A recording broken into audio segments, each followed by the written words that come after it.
محمد، ايه رأيك في التصميم ده؟ العميل عجبته الفكرة جدا. عادي يعني، مش شايف فيها أي حاجة مبهرة. أنا لو مكانك كنت عملت أحسن من كده بكتير. بس انا تعبت فيها بجد. مفيش حتى كلمة واحدة حلوة حتى تشجعني بيها. تشجيع إيه؟ مش لما تبقي تعملي حاجة تستاهل بشجعك عليها.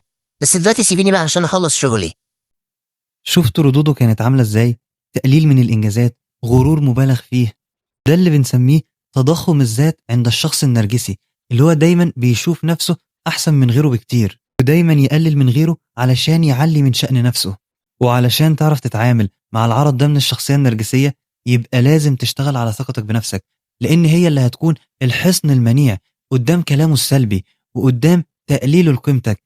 هتبدأ تفهم إن تقليله لقيمتك ده لا يعني إلا زيادة لغروره، ولا تعني إطلاقا حقيقتك. ده عرض من أعراض كتير جدا للشخصية النرجسية. علشان كده هنعمل سلسلة من الفيديوهات نتكلم فيها عن أعراض أخرى للشخصية النرجسية وإزاي تتعامل معاها. فلازم إن أنت تكون عامل لنا فولو لو أنت عاوز تشوف كل جديد.